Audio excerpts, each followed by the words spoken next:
안녕하세요. 사랑하는 여러분. 고요한 새벽이 찾아올 때가 있습니다. 세상은 여전히 분주하고 시끄럽지만 마음 깊은 곳에서는 형언할 수 없는 평안이 흐를 때가 있습니다. 그런 순간 우리는 알 수 있습니다. 아, 지금 하나님이 나와 함께 계시는구나.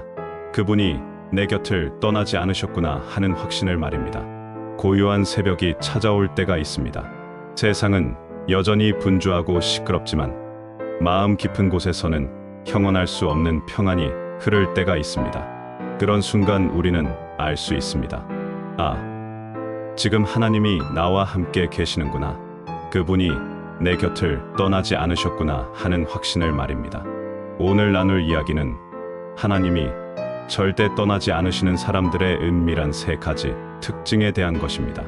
이 내용은 성경 곳곳에 기록되어 있으며 세상에서는 드러나지 않을 수 있지만 하나님께는 뚜렷이 보이는 거룩한 표징들입니다. 하나님과의 동행은 단순한 감정의 경험이 아닙니다.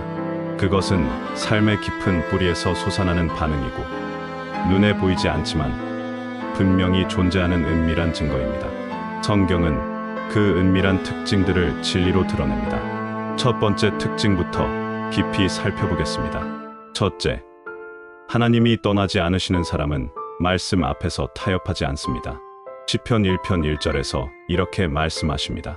복 있는 사람은 악인들의 꾀를 따르지 아니하며 죄인들의 길에 서지 아니하며 오만한 자들의 자리에 앉지 아니하고. 이 말씀은 단순히 나쁜 일을 하지 않는다는 의미가 아닙니다. 하나님의 말씀을 기준으로 살아가며 세상의 기준과 충돌할 때 말씀을 선택하는 삶을 의미합니다. 말씀 앞에서 타협하지 않는 것은 쉬운 일이 아닙니다. 특히 모든 사람이 다르게 행할 때 오직 성경의 가르침을 붙드는 것은 고립을 자처하는 일이 될 수 있습니다. 그러나 하나님이 떠나지 않으시는 사람은 외롭더라도 그 진리를 따라갑니다. 그 이유는 말씀 자체가 곧 하나님의 숨결이기 때문입니다. 야고보서 1장 22절에서는 이렇게 말씀하십니다. 너희는 말씀을 행하는 자가 되고 듣기만 하여 자신을 속이는 자가 되지 말라. 이 말씀은 단순한 청취를 넘어 듣고 순종하는 자에게 하나님의 임재가 지속된다는 뜻입니다. 세상이 조롱하고 거부해도 하나님이 떠나지 않으시는 사람은 말씀 앞에 침묵하지 않고 묵묵히 살아냅니다. 이는 인간의 결단이 아닌 하나님의 은혜로 말미암은 것입니다. 둘째, 하나님이 떠나지 않으시는 사람은 기도를 놓지 않습니다. 데살로니가전서 5장 17절에서 사도 바울은 쉬지 말고 기도하라고 명령합니다. 하나님이 떠나지 않으시는 사람들의 삶을 보면 반드시 기도가 흐르고 있습니다. 그들의 기도는 단지 간구의 목록을 나열하는 것이 아니라 하나님과의 친밀한 교제를 지키려는 깊은 호흡입니다. 그 기도는 소리 없이 흘러가지만 하나님의 마음을 움직이고 역사의 줄기를 바꿔냅니다. 특히 하나님이 떠나지 않으시는 사람들은 절대 놓치지 않는 한 가지 기도를 가지고 살아갑니다. 그것은 바로 주님, 오늘도 저와 함께 해주세요라는 기도입니다. 이 기도는 하루를 위한 것도 아니고 문제 해결을 위한 것도 아닙니다. 그 자체가 삶의 방향이자 목적이기 때문입니다. 요한계시록 3장 20절에서 예수님은 이렇게 말씀하십니다. 볼지어다 내가 문 밖에 서서 두드리노니 누구든지 내 음성을 듣고 문을 열면 얘가 그에게로 들어가 그와 더불어 먹고 그는 나와 더불어 먹으리라. 이 말씀은 단순히 예수님을 처음 믿는 순간만을 말하는 것이 아닙니다. 하나님과의 동행이 날마다 문을 여는 삶임을 보여주는 말씀입니다. 우리는 매일의 상황 속에서 수없이 그 문을 닫고 싶어질 수 있습니다. 고난 앞에서, 오해 앞에서, 외로움 앞에서 마음을 닫아버리고 싶을 때가 있습니다. 그러나 하나님이 떠나지 않으시는 사람은 그런 순간마다 하나님께 기도합니다. 주님, 제 안에 들어오셔서 오늘도 저와 동행해 주세요. 오늘도 문을 엽니다. 오늘도 주님의 동행을 사모합니다. 이 기도는 반복되지만 결코 무의미하지 않습니다. 날마다 하나님께 마음을 여는 그 기도가 하나님의 임재를 끊임없이 경험하게 하는 열쇠가 되기 때문입니다. 셋째, 하나님이 떠나지 않으시는 사람은 사랑 안에서 행합니다. 요한일서 4장 16절에서 사도 요한은 이렇게 고백합니다. 하나님은 사랑이시라. 사랑 안에 거하는 자는 하나님 안에 거하고 하나님도 그의 안에 거하시느니라. 이 말씀은 하나님이 떠나지 않으시는 비밀을 가장 명확하게 보여줍니다. 사랑 안에서 행한다는 것은 단순히 착하게 사는 것이 아닙니다. 그것은 하나님의 마음으로 사람들을 바라보고 그분의 사랑으로 반응하는 삶을 의미합니다. 세상의 인정보다 하나님의 마음을 구하며 사람의 평가보다 그분의 기쁘심을 사모하는 것입니다. 고린도전서 13장에서 말하는 사랑은 오래 참고 온유하며 투기하지 않고 자랑하지 않으며 교만하지 않는 사랑입니다. 이러한 사랑은 인간의 노력으로 만들어낼 수 있는 것이 아닙니다. 오직 하나님이 우리 안에 거하실 때에만 가능한 사랑입니다. 하나님이 떠나지 않으시는 사람은 원수까지도 사랑하려 하며 해를 끼치는 자를 위해 기도합니다. 그들은 미워할 이유가 충분한 상황에서도 용서를 선택하고 절망적인 순간에도 희망을 품습니다. 이것이 바로 하나님이 그들을 떠나지 않으시는 이유입니다. 이 세 가지 특징이 만들어내는 놀라운 변화. 이 세 가지 특징은 공통적으로 말없이 견디는 힘, 보이지 않지만 분명한 확신, 세상의 평가가 아닌 하나님의 기준을 따르는 내면의 뿌리에서 비롯됩니다. 하나님은 외적인 능력 이전에 이런 깊은 영적 뿌리를 먼저 세우십니다. 성경은 종말의 환상만을 말하는 책이 아닙니다. 끝까지 믿음을 지킨 자들이 어떻게 살았는지, 그들의 삶의 결이 얼마나 하나님의 임재로 촘촘하게 짜여 있었는지를 보여주는 증거입니다. 하나님이 떠나지 않으시는 사람들은 겉으로 드러나지 않을 수 있지만 하나님 앞에서는 가장 밝게 빛납니다. 그 은밀한 특징을 사모하며 나아갈 때 우리 안에도 동일한 영광이 심겨질 것입니다. 다음은 하나님이 떠나지 않으시는 사람에게 맡겨지는 거룩한 사명에 대해 이야기 나누겠습니다. 하나님과의 동행은 단순한 종교적 습관이 아니라 하나님과의 실제적인 연합 안에서 자라나는 존재의 변화를 의미합니다.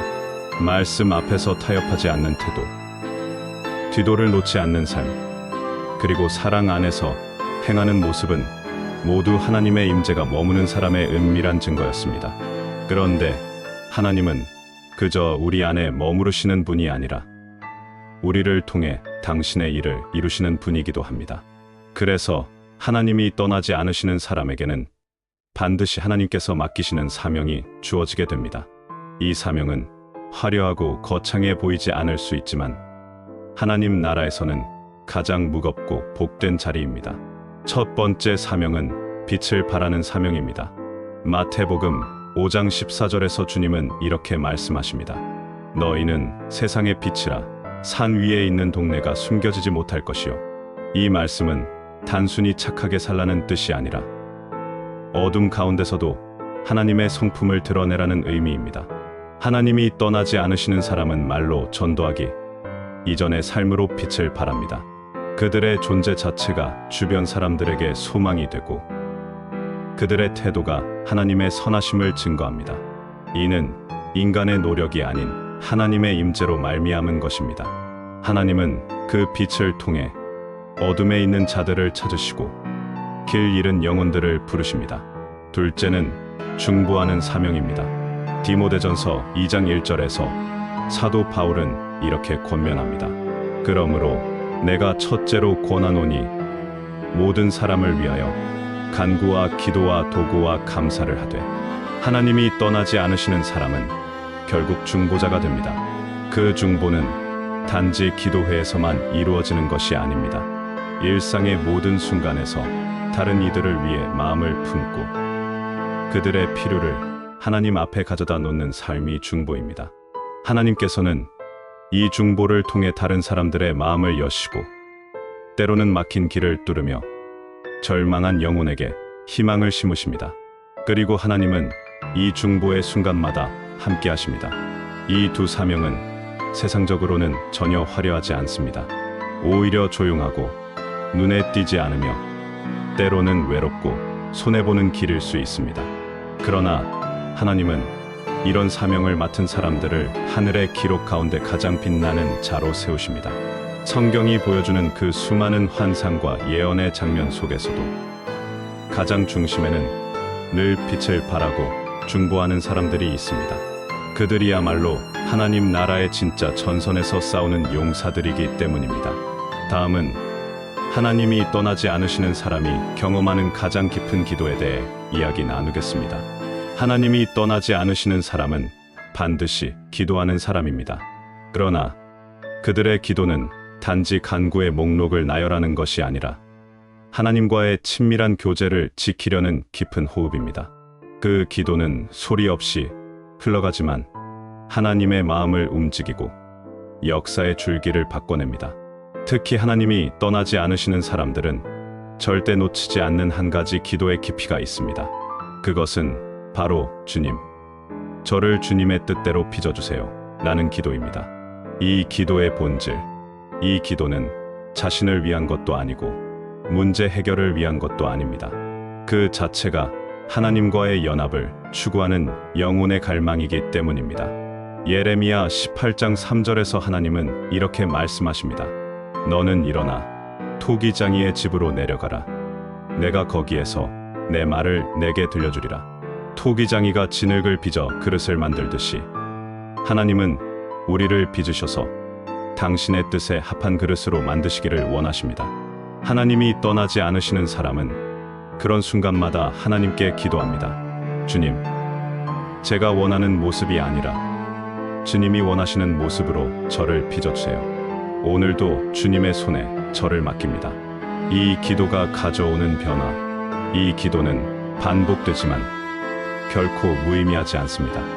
날마다 하나님께 자신을 내려놓는 그 기도가 하나님의 성품을 닮아가게 하는 비밀이 되기 때문입니다. 이 기도는 또한 자신을 지키는 기도입니다. 성경은 세상의 유혹과 핍박, 거짓과 타락이 가득한 시대 속에서도 끝까지 믿음을 지킨 사람들의 이야기입니다.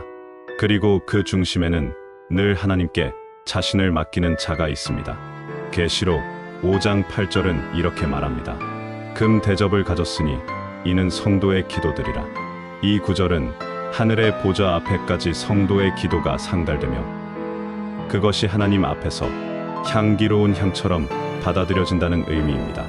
다음은 하나님이 떠나지 않으시는 사람이 경험하는 놀라운 내적 변화에 대해 이야기 나누겠습니다. 하나님이 떠나지 않으시는 사람의 삶에는 외적으로는 드러나지 않지만 내적으로는 반드시 변화가 일어납니다. 이 변화는 단지 성품이 좋아지는 정도의 차원이 아닙니다. 세상의 관점으로는 측정할 수 없는 깊이의 변화이며 전에는 전혀 느끼지 못했던 것들을 느끼고 깨닫지 못했던 것들을 인식하게 되는 거룩한 민감함입니다. 이것은 하나님의 임재가 가져오는 가장 놀라운 내적 역사입니다. 첫 번째 변화는 진리에 대한 분별력입니다. 하나님은 우리의 눈을 뜨게 하시고 귀를 열게 하십니다. 그래서 단지 보이는 것에 속지 않고 말의 화려함보다 중심의 진실함을 보게 하십니다. 요한일서 2장 20절에서 사도 요한은 이렇게 말합니다. 너희는 거룩하신 자에게서 기름 부음을 받고 모든 것을 아느니라. 이는 영적 분별력이 깨어 있다는 뜻입니다. 하나님이 떠나지 않으시는 사람은 진리를 가장 귀하게 여기기 때문에 거짓을 그냥 넘기지 않습니다. 거짓된 것을 분별하고 거기에 마음을 내주지 않으며 무엇보다 자신 안에 있는 혼탁함도 하나님 앞에 내어놓습니다. 두 번째 변화는 죄에 대한 민감함입니다. 하나님이 임하시면 이전에는 전혀 마음에 걸리지 않았던 말이나 태도가 깊은 회개로 이어지게 됩니다. 왜냐하면 하나님은 죄에 대해 책망하시는 분이시기 때문입니다. 히브리서 12장 6절에서 주님은 이렇게 말씀하십니다. 주께서 그 사랑하시는 자를 징계하시고 그가 받아들이시는 아들마다 채찍질하심이라. 이 구절은 징계와 회개가 하나님의 사랑 안에서 일어난다는 것을 말해줍니다. 하나님이 떠나지 않으시는 사람은 자신 안에 어둠을 방치하지 않습니다. 마음의 깊은 곳까지 하나님 앞에 열어드립니다. 그 안에서 일어나는 회개는 단지 슬픔의 감정이 아니라 하나님 앞에 돌아가고자 하는 열정입니다. 세 번째 변화는 하나님의 뜻에 대한 갈망입니다. 하나님이 떠나지 않으시는 사람은 자신의 뜻보다 하나님의 뜻을 알고 싶어하고 자신의 성공보다 하나님의 기쁨을 선택하고 싶어집니다. 그 마음은 인간 스스로 만들어낼 수 있는 것이 아닙니다. 오직 하나님께서 주시는 마음입니다. 성경은 이 마음을 가진 자들을 이기는 자라고 부릅니다. 단순히 승리를 맛본 자가 아니라 하나님의 뜻을 선택한 자를 의미합니다. 다음은 하나님이 떠나지 않으시는 사람이 감당하게 되는 고요한 전쟁에 대해 이야기 나누겠습니다. 하나님이 떠나지 않으시는 사람은 평안 가운데 살아갑니다. 그러나 그 평안은 외적인 충돌이 없다는 뜻이 아니라 오히려 거룩한 전쟁 한가운데서도 흔들리지 않는 내적인 확신을 의미합니다. 하나님과 함께하는 자들에게는 반드시 고요한 전쟁이 주어집니다. 이 전쟁은 세상 사람들 눈에는 보이지 않지만 영적으로는 치열한 싸움입니다. 이 전쟁의 본질, 에베소서 6장 12절에서 사도 바울은 이렇게 말합니다. 우리의 씨름은 혈과 육을 상대하는 것이 아니요 통치자들과 권세들과 이 어둠의 세상 주관자들과 하늘에 있는 악의 영들을 상대함이라. 이 전쟁은 단지 외부의 핍박이 아니라 마음 안에서 일어나는 끊임없는 충돌이기도 합니다. 이 전쟁을 아는 사람은 그 누구보다 조용하고 동시에 강합니다. 하나님이 떠나지 않으시는 사람은 세상의 거대한 흐름 앞에서 혼자 남겨지는 듯한 고요한 전쟁을 시작하게 됩니다. 그것은 겉으로 싸우는 것이 아니라 내면의 중심을 지키는 싸움입니다. 전쟁에서 이기는 비밀, 그 중심이 흐려지지 않도록, 말씀을 잃지 않도록, 하나님의 음성을 놓치지 않도록 자신과 싸우는 일입니다. 이 싸움은 누구에게도 쉽게 말할 수 없고 설명도 어렵습니다. 하지만 이 싸움이야말로 하나님이 떠나지 않으시는 자의 진짜 자리입니다. 이 전쟁의 본질은 타협하지 않는 삶입니다. 하나님이 떠나지 않으시는 사람은 하나님의 뜻과 반대되는 흐름에 쉽게 편승하지 않습니다. 오히려 마음에서 끊임없이 하나님 편에 서기를 선택합니다. 그 선택은 말보다 조용하고 드러나지 않지만 매일의 삶 속에서 반복되는 치열한 선택입니다. 다음은 하나님이 떠나지 않으시는 사람 안에 자라나는 거룩한 열망에 대해 이야기 나누겠습니다. 하나님이 떠나지 않으시는 사람의 마음속에는 세상이 줄 수 없는 독특한 갈망이 자라납니다. 그것은 소유나 성공에 대한 욕망이 아니라 오직 하나님과 더 깊이 하나 되고 싶다는 갈망입니다. 이 갈망은 인위적으로 만들어지는 것이 아닙니다. 하나님이 임하실 때에만 비로소 자라나는 열망입니다. 이 열망의 특징, 시편 42편 1절에서 다윗은 이렇게 고백합니다. 하나님이여, 사슴이 시냇물을 찾기에 갈급함같이 내 영혼이 주를 찾기에 갈급하나이다. 하나님이 임하실 때 사람 안에 생기는 갈망은 주님, 더 가까이 오시옵소서라는 고백입니다. 이것은 단순한 말이 아니라 영혼 깊은 곳에서 터져 나오는 열망이며 하나님의 임재를 향한 갈증입니다. 하나님이 떠나지 않으시는 사람은 세상의 편안함보다 하나님의 임재를 더 원하게 됩니다. 그 마음은 점점 더 이 땅에 뿌리내리는 것이 아니라 하나님 나라를 사모하게 만듭니다. 열망이 만드는 변화, 이 열망은 일상의 우선순위를 바꿔놓습니다. 이전에는 나의 계획, 나의 성공, 사람들의 평가가 중요했다면 이제는 하나님이 기뻐하시는가가 가장 중요한 기준이 됩니다. 하나님은 그 중심을 바꾸십니다. 이사야 55장 11절에서 하나님은 이렇게 말씀하십니다. 이와 같이 내 입에서 나가는 말도 내게로 헛되이 돌아오지 아니하고 나의 기뻐하는 뜻을 이루며 얘가 보낸 일에 형통함이니라.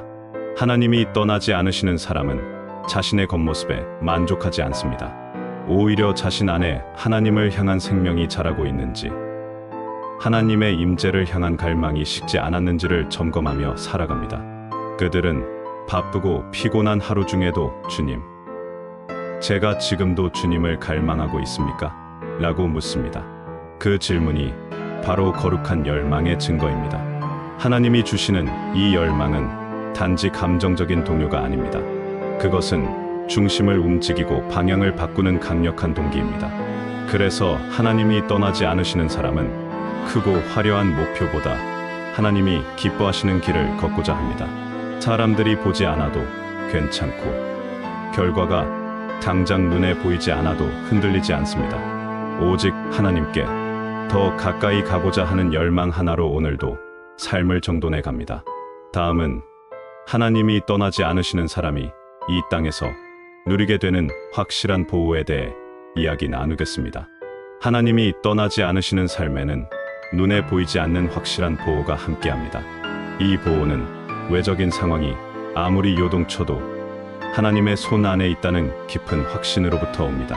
하나님은 단지 우리 곁에 계신 분이 아니라 직접 우리의 앞뒤를 지키시는 분입니다.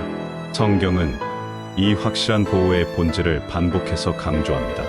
이는 단순한 위로나 종교적인 표현이 아니라 실제로 하나님의 백성에게 허락된 살아있는 약속입니다. 하나님의 인치심.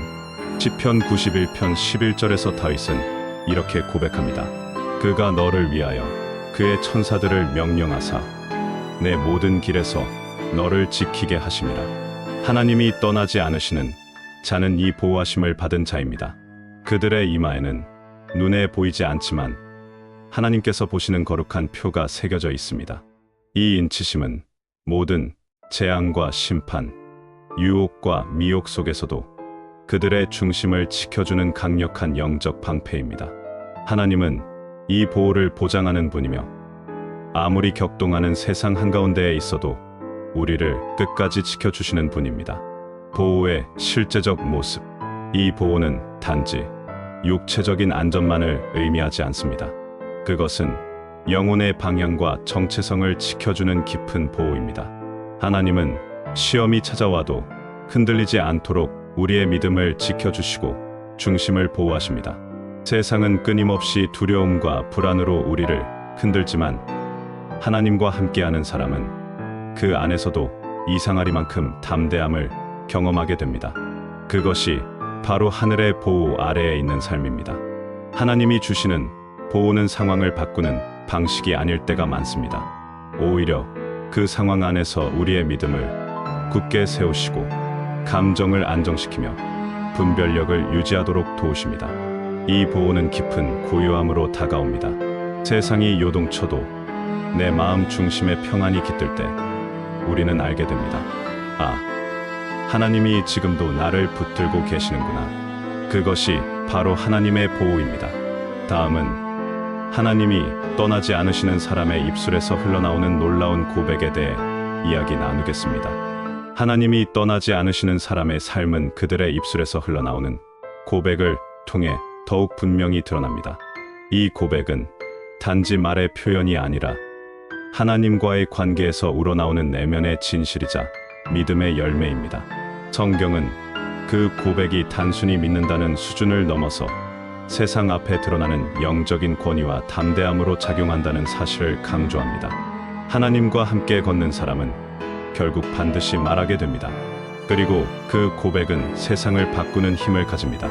고백의 능력. 로마서 10장 9절과 10절에서 사도 바울은 이렇게 선포합니다.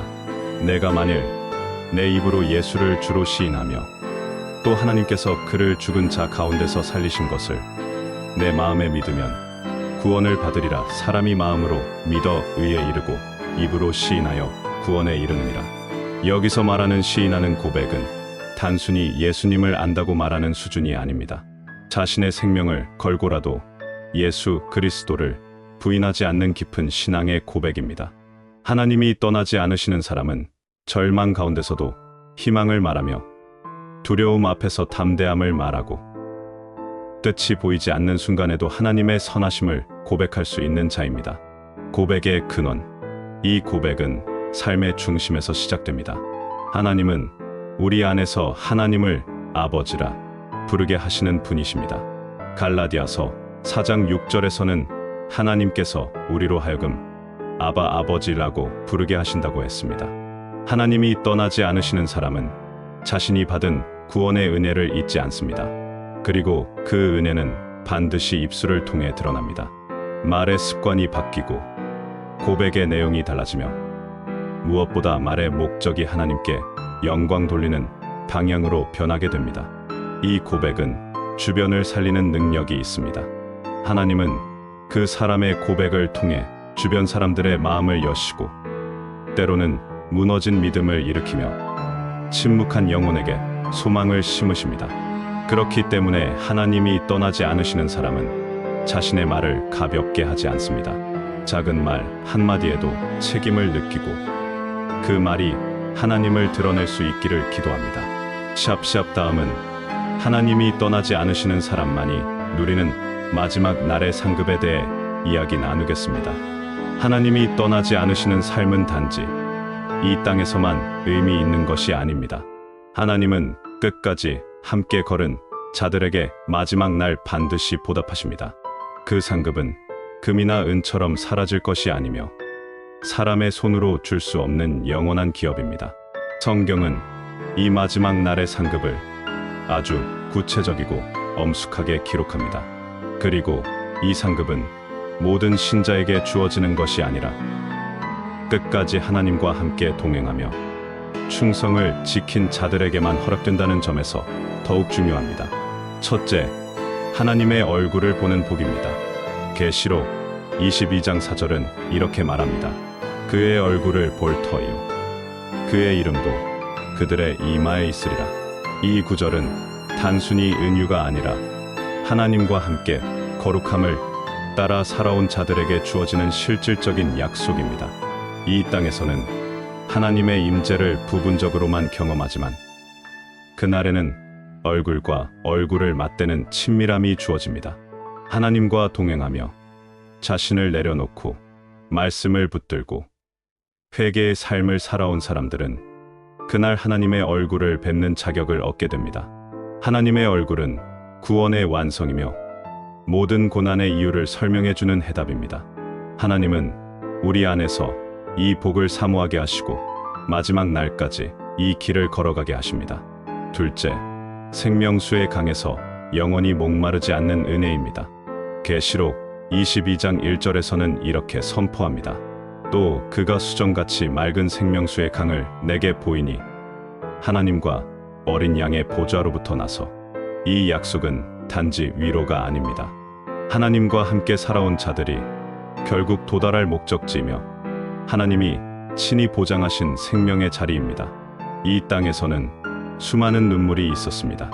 억울한 눈물, 고독한 눈물, 회개의 눈물, 참음의 눈물. 그러나 하나님은 그 모든 순간을 기억하시고 마침내 생명수의 샘가로 우리를 인도하십니다. 거기에는 더 이상 목마음도 아픔도 없습니다.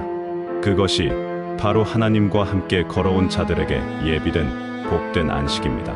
셋째, 어린 양의 보좌와 함께하는 통치의 상급입니다. 계시록 3장 21절에서 주님은 이렇게 말씀하십니다. 이기는 그에게는 내가 내 보좌에 함께 앉게 하여 주기를 내가 이기고 아버지 보좌에 함께 앉은 것과 같이 하리라.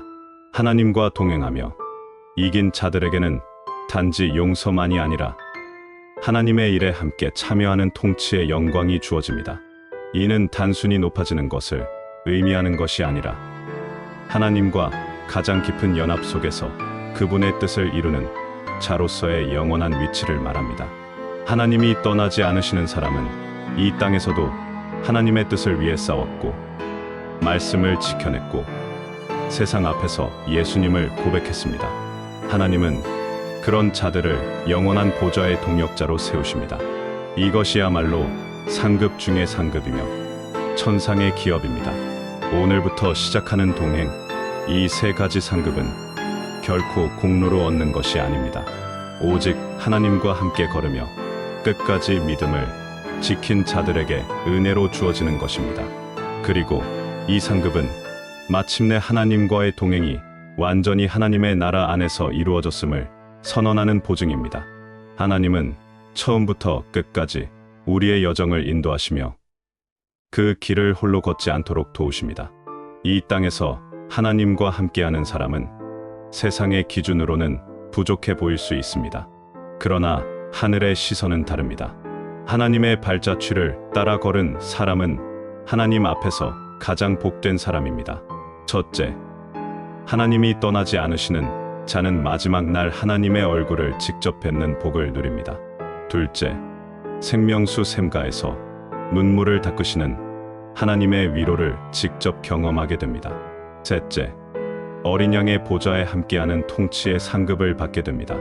이 상급들은 모두 성경이 분명하게 약속한 것입니다. 하나님은 이 모든 약속이 우리 안에 현실이 되도록 지금도 우리를 이끌고 계십니다. 그러므로 오늘 우리는 그분과의 동행을 결코 가볍게 여기지 않아야 합니다. 지금까지 하나님이 절대 떠나지 않으시는 사람들의 은밀한 세 가지 특징을 주제로 함께 나누며 그 동행의 본질과 변화, 사명, 갈망, 고백, 그리고 마지막 상급까지 살펴보았습니다. 여러분도 이런 삶을 살고자 하는 마음이 있다면 지금 이 순간 하나님께 마음을 여십시오. 그리고 오늘도 그분과 함께 걷겠다고 고백하십시오. 첫째, 말씀 앞에서 타협하지 않는 삶. 둘째, 기도를 놓지 않는 삶. 셋째, 사랑 안에서 행하는 삶. 이 세 가지를 지키며 살아갈 때 하나님은 절대로 우리를 떠나지 않으실 것입니다. 여러분도 하나님과 동행하며 그분의 보호와 영광을 사모하는 사람이라면 마음 깊은 곳에서 아멘이라고 고백해 보십시오. 하나님의 임재가 여러분에게 매 순간 살아 역사하기를 간절히 기도합니다.